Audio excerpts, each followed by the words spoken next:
Лјупчо Ѓоргиевски, човекот што ја напиша државата, па се скара со неа.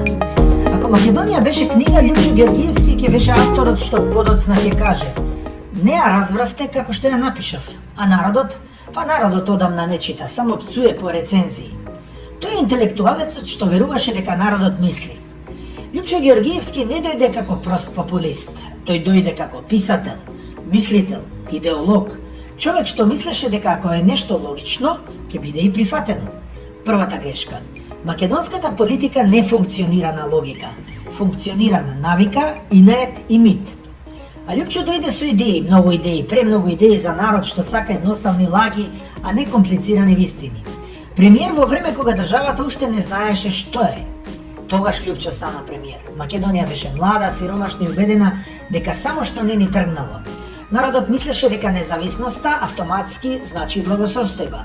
Лјупчо пак мислеше дека транзицијата е болна, долга и сурова. И тука се разминале за секогаш со народот. Тој зборуваше за реформи, народот слушаше отпуштања. Тој зборуваше за реалност, народот бараше магија. Приватизацијата е кога државно стана ничие, па после нечие, а тие чие што стана нечие, ги знаевме многу добро кои се.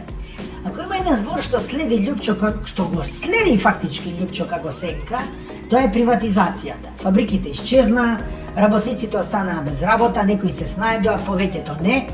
Но дали Лјупчо го планирал тоа? Веројатно не. Дали Лјупчо го дозволил? Апсолутно. И тука црниот хумор станува трагедија. Државата се продаваше на рати, а народот мислеше дека купува иднина.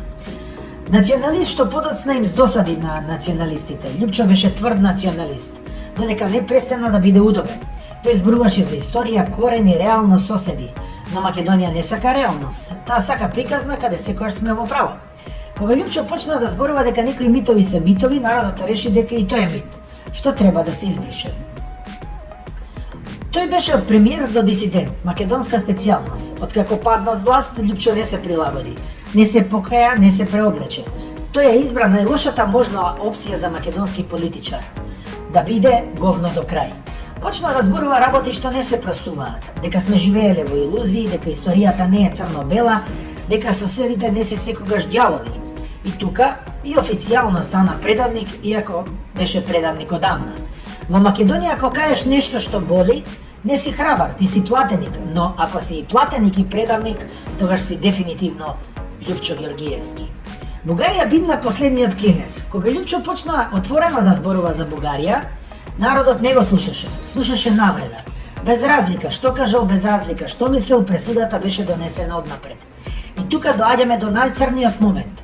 Требаше да зборува за Бугарија кога беше премиер, а не сега.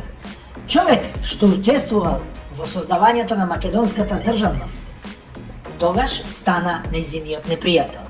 Не затоа што ја уништил, туку затоа што одбива да ја каже правата вистина за неа. Преварант или гениалец? Лјупчо Ѓоргиевски не е преварант во класична смисла, освен за парите што ги украде. Тој не продаваше лажна надеж, тој продаваше сурова реалност. А реалноста кај нас е најнепопуларниот производ, освен парите, нормално. Гениалец, можеби, ама во погрешна држава, во погрешно време, со погрешен народ. И тука доаѓа последниот удар, оној што најмногу боли. Веројатно, државата е погрешна. Затоа Лјупчо треба да си најде нова.